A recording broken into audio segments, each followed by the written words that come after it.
மக்களே, அதாவது இன்னைக்கு நாம ஒரு விசித்திரமான ஒரு மனிதர். என்னன்னு கேட்டீங்கன்னா, ஊழியக்காரர்கள் எல்லாம் குறை சொல்றீங்க, தாவீதை மட்டும் விட்டுட்டீங்க. தாவீது எவ்வளவு பெரிய அயோக்கியம் தெரியுமா? இயேசுநாதர் எங்கேயாவது குறை சொன்னாரா அடுத்த ஊழியக்காரனை? என்னங்க இது? ஒரு தனிப்பட்ட ஒரு மனிதரை போட்டாதான் உங்களுக்கு வீழ்ச்சி, அதுல ஏனீங்க அப்படிங்கிற மாதிரி சொல்லியிருக்காரு. அப்படி என்ன சொல்லியிருக்காரு அப்படிங்கறத செகண்டுக்கு செகண்ட் நம்ம பார்க்க போறோம். இந்த வீடியோவினுடைய கருத்துக்கள் என்ன, நான் சொன்னதுல ஏதாவது பிள்ளை இருந்ததுன்னா கமெண்ட் பண்ணுங்க கண்டிப்பாக. வாங்க வீடியோக்குள்ள. மத்த ஊழியக்காரனை தப்பா சொல்றதுக்கு முன்னாடி போய் தாவீது மோசமானவன்னு சொல்லு, தைரியம் தான் சொல்லிட்டு அப்புறம் இங்க வா. என்ன தெரியுமா சொல்றாரு? மத்த ஊழியர்கள் எல்லாம் தப்பு சொல்றீங்க, போய் தாவீதை குறித்து சொல்லுங்களேன். சொல்லுவீங்களா அப்படிங்கிற மாதிரி கேட்டுக்காப்ல. தாவீதுக்கு நாதான்வேல் இருந்தாரு, பைபிள் இருக்குது. உங்களை போன்ற ஊழியர்கள் பல அட்டூழிய வேலைகளை பாக்குறாங்க. அப்போ அவங்கள தப்பு சொல்லல, வேதத்தின் அடிப்படையில தவறான ஒரு முன்னுதாரண பதிவாக இருக்கிறது, வடிவாக இல்லை. பைபிள் வடிவாக இருக்கிறது, நீங்க வடிவு முறையில இல்ல. அதாவது அந்த ஸ்ட்ரக்சர் இருக்கு இல்லையா, ஒரு பேட்டர்ன் இருக்கு, அந்த பேட்டர்ன் பைபிள் பேட்டர்னா இருக்கணும், அந்த பைபிள் கிறிஸ்துவ பேட்டர்னா இருக்கணும். அந்த பேட்டர்ன் இல்ல அப்படின்னு சொன்னா டூ பேட் அப்படின்னு சொல்லலாமா? அப்படிதான் சொல்லணும். உள்ளதை உள்ளதுன்னு, இல்லதை இல்லதுன்னு சொல்லணும். அப்படித்தான் உள்ளதை உள்ளபடி சங்கீதக்காரனாகிய தாவீதை குறித்து சொல்லியிருக்கு. இந்த சங்கீதக்காரனாகிய தாவீது என்னெல்லாம் பண்ணினாருன்னு சொல்லி இவரு ஒரு விளக்கம் கொடுத்திருக்கிறாரு, என்னமோ பைபிள்ல சொல்லாத மாதிரி. அதையும் கேளுங்க. இயேசு எங்கேயாவது இந்த ஊழியக்காரரையாவது பார்த்து தப்பா பேசிருக்காரா? தாவீது தம்பி என்னன்னு கேட்டீங்கன்னா, இயேசு எங்கேயாவது பிற ஊழியர்களை தப்பு சொன்னாரா? புதிய ஏற்பாட வாசிருக்கியா தம்பி? புதிய ஏற்பாட வாசிருக்கியா? ஊழியர்னா யாரு? தப்பு சொன்னாராம்ல, தப்பு சொல்லியிருக்கிறார். எப்படி தெரியுமா? வேத பண்டிதர்கள், பரிசேயர் மற்றும் சதிசியர், இந்த அவ்வளவு பேரும் நியாயப்பிரமாணத்தினுடைய பழைய ஏற்பாட்டு தோரா, புரியுதுங்களா? தோரா வைத்து 5 புத்தகம், அதுக்கு மேல இருக்கக்கூடியதெல்லாம் கரைச்சி குடிச்சவங்க. அப்படியே at bottom A to Z கரைச்சி குடிச்சவங்க. என்னன்னு கேட்டீங்கன்னா வேதபாரகர்கள், பரிசேயர்கள். அவங்கள்ட்ட போயிட்டு நீங்க வேத வாக்கியத்தின்படி டிஸ்கஷன் பண்ணீங்கன்னா அவன் பிங்கர் பிட்ல வச்சிருப்பான், புரியுதுங்களா? பிங்கர் டிப்ல வச்சிருப்பான். அவங்ககிட்ட ஒன்னும் முதல்படியே பைபிளே இல்லாட்டாலும் அவங்கள்ட்ட இருக்கக்கூடிய எந்த தோராவுல என்ன எழுத்து இருக்கு, அதனுடைய அடிப்படை என்ன அப்படிங்கிறத கேட்டீங்கன்னா சொல்ல முடியும். அவங்களையே பார்த்து வெள்ளை அடிக்கப்பட்ட கல்லறையே, வெளிப்பாகத்துல சூப்பரா சாலிடா பலன்னு இருக்க, கல்லறை மாதிரி பலன்னு இருக்க, உள்ள பார்த்தா கலீஜா இருக்கு, உள்ள பார்த்தா செத்த பிணங்களுக்கு ஒப்பாக இருக்கிறீர்கள். பரிசீரான உனக்கு ஐயோ, வேத பாடகராகிய உனக்கு ஐயோ, வேகாத பயல்கள்னா அது கூட ஏன் எப்படி பேசுறீங்க? வேதவசனம் தான் இருக்கு, அது அடிப்படையில தான் சொல்றேன், படிச்சதுனால சொல்றேன். அதாவது அது கூட வசனத்தை போடுவோம். எபிராயும் பாதியில் சுடப்பட்ட அப்பமாக இருக்கிறான். எப்படி பாதியில சுடப்பட்ட அப்பம் எப்படின்னா வேகாதது சாப்பிட முடியுமா? சாப்பிட முடியாது. சோ பாதியில் சுடப்பட்டது, பாதின்னா உலகம் பாதி, உண்மை பாதி, புரிதுங்களா? அப்படி இருக்கிறவன தான் வேகாதவன். வேதத்துல இருக்கிறவன் வேதக்காரன், வேகாத பயிலும் இப்படிதான். சரியா? அப்படி ஆண்டவராகிய இயேசு கிறிஸ்துவானவர் அப்படி கடிந்து கொண்டார். அநேக வேளைகள்ல வந்துட்டு பரிசேயர் வேதபாரகர்கள் அப்படியே கேட்கிறாங்க, அடையாளம், வானத்துல அடையாளத்தை காட்டும்பியா நீரு அப்படின்னு கேட்கும்போது பிசாசின் சுவாபம் அவர்களுக்குள்ள வந்ததுனால. எப்படி தெரியுமா? பிசாசு மத்தேயு எழுதின சுவிசேஷம் 4வது அதிகாரங்கள்ல எப்படின்னு கேட்டீங்கன்னா, நீர் உன்னதமான தேவனுடைய குமாரனையானால் தாழ குதியும் அப்படின்னு சொல்லி வேண்டுமென்றே கேட்டான். இல்ல அதே பேட்டர்ன்ல இவன் கேட்கிறான். யாரு? பரிசேயர் வேதபாரகர்கள். வானத்தில் ஒரு அடையாளம் கேட்கும்படி அப்படின்னு சொன்ன உடனே உபச்சார சந்ததிகள் அடையாளம் கேட்கிறார்கள் அப்படின்னு சாலிடா போட்டுட்டாரு. இத தூய தமிழ்ல நம்ம டிரான்ஸ்லேட் பண்ணோம்னு வைங்களேன், வேற மாதிரியான வார்த்தை, ஒரு மாதிரியான வார்த்தை, பட் இருந்தாலும் ரொம்ப டீசெண்டா கீப் அப் பண்ணிருக்குது பைபிள்ல. ஐயோ கடவுளே, இதெல்லாம் வாசிச்சா தானே உனக்கு என்னன்னு தெரியும். மண்டலம் அது இல்ல, இது இல்ல, ஆனா மூலியமா இல்ல, த பிரெயின் இல்லையா அப்படின்னு கேக்குறேன். பிரெயின் எங்க போச்சு? அதாவது தோச்சி போட்டு காய போட்டதுனால மூளை எங்கேயாவது காக்கா தூக்கிட்டு போயிடுச்சா, அல்லது யாராவது தூக்கிட்டு போயிட்டாங்களா? ஐயா, அவர்களுடைய மூளைகள் இருந்ததுன்னா யாராவது கண்டெடுத்தீர்கள், ஆனால் அவருக்கு எங்கேயோ ஒரு பக்கம் போட்டாரு. அதாவது செங்கல்பட்டு போவேல டக்குன்னு எங்கேயோ விழுந்திருக்கு, அதை தேடிக்கிட்டே இருக்கிறார் அப்படின்னு கேட்கலாமா? அப்படிதான் கேட்கணும். வேதத்தின்படி ஆண்டவர் பரிசேயரெல்லாம் போட்டு தப்பு பண்ணதை சொன்னாரு, தப்பு சொன்னாரு, புரியுதுங்களா? தப்பே சாலிடா சொன்னாரு, வச்சாரு. நாங்க அப்படி சொல்றது இல்ல. என்ன தெரியுமா சொல்றோம்? உபதேசத்தின்படி இது தப்பு, உபதேசத்தின்படி நீ சரியில்லை.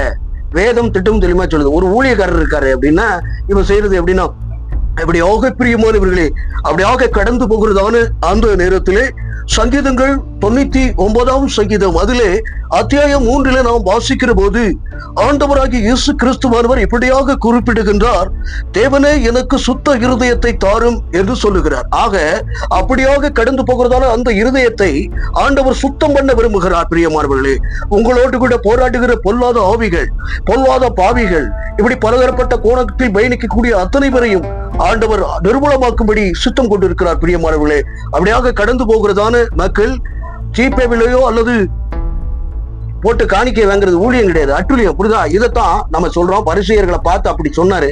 காணிக்கையிலும் தசம்பாவத்திலும் பல காரியங்களிலும் நீங்க வீணான ஆராதனை எனக்கு செய்கிறீர்கள் என்று ஆண்டவர் கண்டிச்சாரு. புரியுதா இல்லையா? அதே போல ஒரு கண்ணத்தை காட்டா மறு கண்ணத்தையும் காட்டுன்னு சொன்ன ஆண்டவரே ஆலயத்துல புறா வைக்கிறவனையும் பல காரியங்களை வைக்கும் போது காட்டுன்னு காட்டினார். எப்படி? அவருடைய கோபத்தை காட்டினாரு, அவருடைய பக்தி வைராக்கியத்தை அப்படியே சாலிடா காட்டினாரு.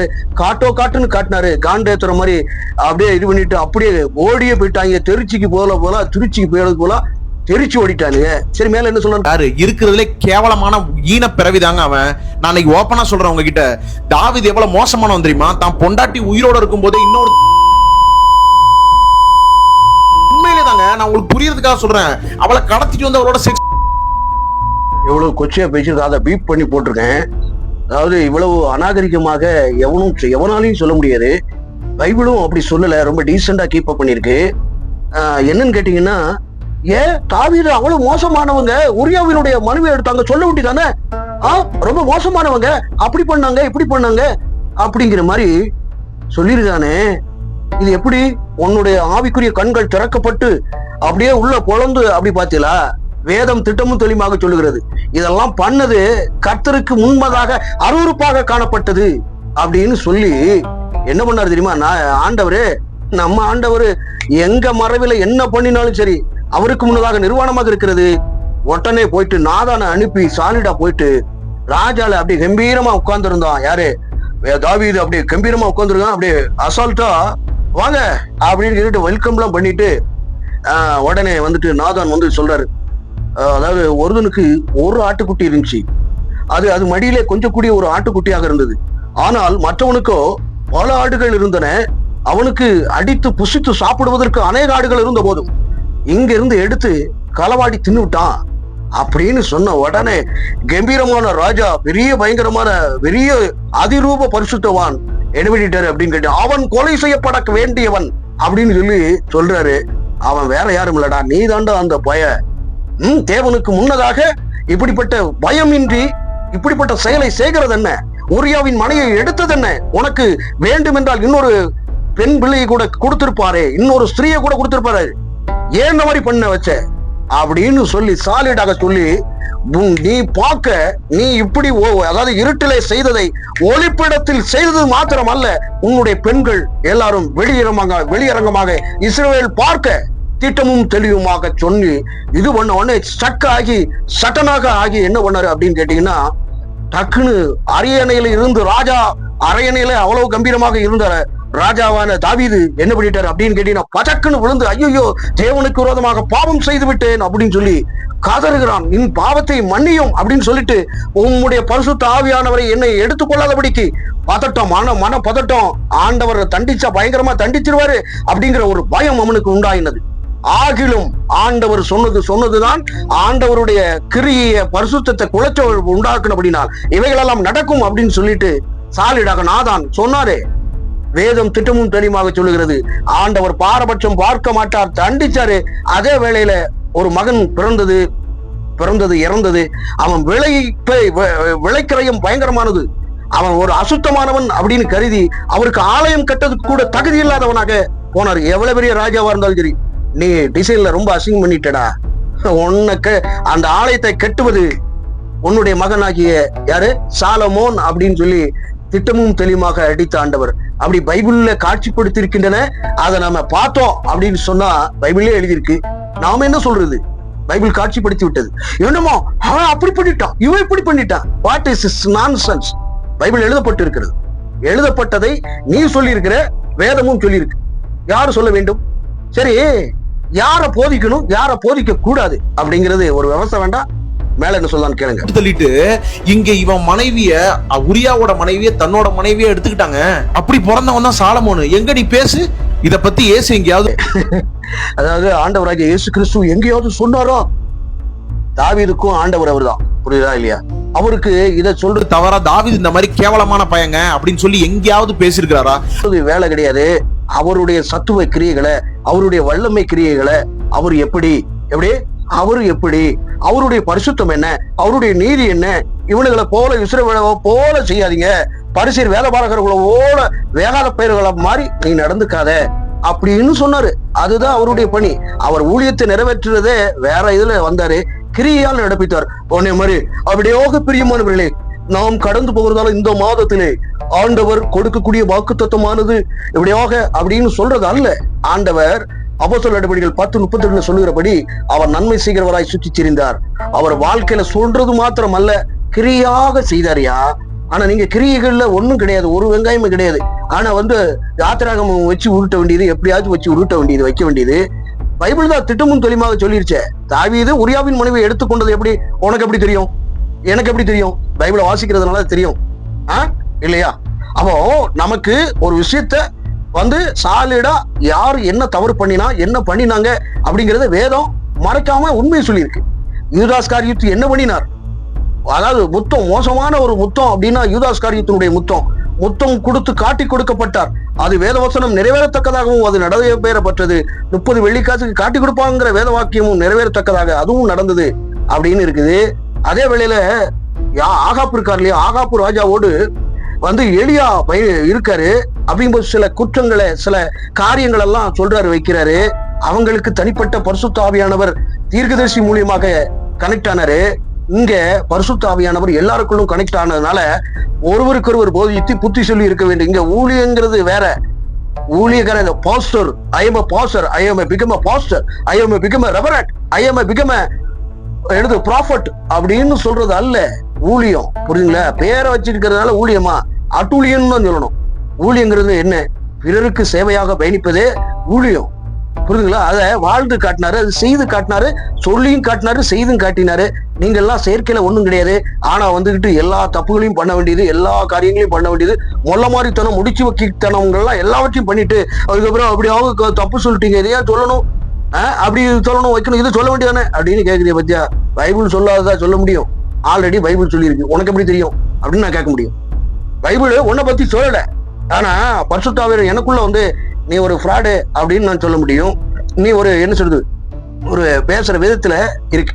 ஆண்டவர் சொல்றாரு, ஒவ்வொரு கிறிஸ்தவர்களுக்கும் ஊழியக்காரங்கிறது இல்ல, ஒவ்வொரு கிறிஸ்தவனுக்கும் மரம், அதாவது நல்ல மரம் என்றால் நல்ல மரம் என்று சொல்லுங்கள், மரம் தன் கனிகளினாலே அறியப்படும். இப்படி அந்த கால கிரியைகளை கடிந்து இது பண்ணுங்க, வைங்க அப்படின்னு. வேத பொருட்களை 2 தூரம் கடிந்து கொள்ளுங்கள் அப்படின்னு சொல்லப்படுகிறது. கள்ள ஊழியர்களும் ஜனங்களுக்குள்ளே இருந்தார்கள் அப்படின்னு இருக்கு. இப்படி கள்ள பயில்கள்லாம் அதிகமா இருப்பான், 2 தூரம் கடிந்து கொண்டுட்டு அவனை விட்டு விலகு அப்படின்னு வேதம் சொல்லுது. ஆண்டவரே சொல்றாரு சாலிடா, எல்லா விஷயத்தையும் தம்முடைய ஜனங்களுக்கு பரிசுத்த ஆவியானவர் அனுப்பி அவருடைய உபதேசத்தின்படியும் உலகத்தினுடைய பாவத்தை குறித்தும் எனக்குள்ள இருந்து உனக்கு சொன்னார்னா நீ கேட்டா கேளு. இது தப்புங்கிறது கிடையாது. நாங்க சொல்லக்கூடிய அத்தனை பேரும் தவறானவர்கள், வேலியாள்தனம். இந்துக்களை கூட அப்படி செய்ய மாட்டான். ஆனா செய்த அத்தனை பேரையும் ட்ரோல் பண்ணது அத்தனை பேரும் மோசமானவர்கள். தன்னுடைய மனைவிக்கு துரோகம் செய்து இன்னொரு கூட போனான். ஆண்டவர் எங்களிடத்தில் நான் தான் நாதான் வச்சுக்கோங்களேன், ஆண்டவர் அனுப்பிய நாதானை போல நாங்க எக்ஸ்போஸ் பண்ணி அது உண்மைதாங்கிறத வெளிக்கொண்டு வந்தோம். இன்னொரு நபர் சபைக்கு வந்த பெண்ணைய, அதற்கு திருமணமான ஒரு பெண்ணைய இது பண்ணிட்டு வச்சுட்டு காட்சிப்படுத்தி விட்டுருந்தான். நாங்க சாலிடாக கொண்டு போனோம். இன்னொரு காட்சி பதிவுகள் இருக்கிறது, அது சமுதாய நலம் கருதி அந்த வீடியோக்களை நாங்கள் போடுவதில்லை. ரொம்ப மோசமான ஒஸ்ட் பிஹேவியரோடு கூட பயணிக்கிறவர்கள் இருக்கிறார்கள், மாம்ச வெறியர்கள் இருக்கிறார்கள். அவர்களை சுட்டி காட்டுறோம். உன்னை போன்ற மாம்ச வெறியர்கள் இருக்கிறார்கள். உன்னை போன்று படிப்பு, அதாவது வேதமே தெரியாத வேகாத பயிர்களாக இருக்கிறீங்க. இந்த வேகாத பயிர் கூட நாம ஆல்ரெடி சொல்லிட்டோம். அதனால அந்த பெரிய பருப்பாட்டை பேசக்கூடாது. நாம ஒன்ஸ் இது பண்ணுறோம் அப்படின்னு சொன்னா, நாதானை கொண்டு தாவீதை கடிந்து கொண்டார், சாமுவேலை கொண்டு சவுலை கண்டிச்சு உணர்த்தினார். புரியுதா? ஒவ்வொருத்தருக்கும் ஒவ்வொரு ஆட்களை நியமிச்சாரு. எல்லாத்தையும் உங்களெல்லாம் நியமிக்கிறதுக்கு, உங்களெல்லாம் தவற சுட்டி காட்டுவதற்கு, நீங்க செய்யக்கூடிய பிழையான காரியத்துக்கு எங்களை அனுப்பினார் தேவன். ஒருவரை சார்ந்துதான் ஒருவர் இருக்க முடியுமே ஒழிய நீங்க ரெவரண்ட்னு போட்டதுனால ஒண்ணும் கிடையாது, நீங்க பாஸ்டர்னு போட்டதுனால ஒண்ணும் கிடையாது. ஆண்டவருடைய வேத வசனத்தின் அடிப்படையில இருக்கணும். சமாதானம் பண்ணுகிறவர்கள் பாக்கியவான்கள். நீங்க எத்தனை பேருக்கு சமாதானம் பண்ணினீங்க, எத்தனை பேருக்கு சமோதித்திய புத்தியாக நீங்க என்ன பண்ணீங்க அப்படிங்கிறது முக்கியம். இறக்கப்படுகிறவர்கள் பாக்கியவான்கள், இரக்கம் பெறுவார்கள். இரக்கம்னா என்ன? தேவ இரக்கம்ங்கிறது என்ன? ஒருவருக்கு ஒருவர் அன்பு செலுத்துவது, கீழே விழுந்தால் தூக்கி விடுவது, இப்படி இரக்கங்கள் அதிகமாக இருக்கிறது. இவைகளெல்லாம் நான் சொல்லுகிறதை விட செயலாக்கமாக ஆக்குறது தான் ஊழியம். நீங்க செய்யறது ஊழியம் கிடையாது. சும்மா வாயால வண்டி ஓட்டுறது, வாயால வண்டி ஓட்டிக்கிட்டு குடும்பத்தை காப்பாத்துறத வச்சிருக்கீங்க. இத பார்ட் 2 நம்ம இது பண்ணுவோம்.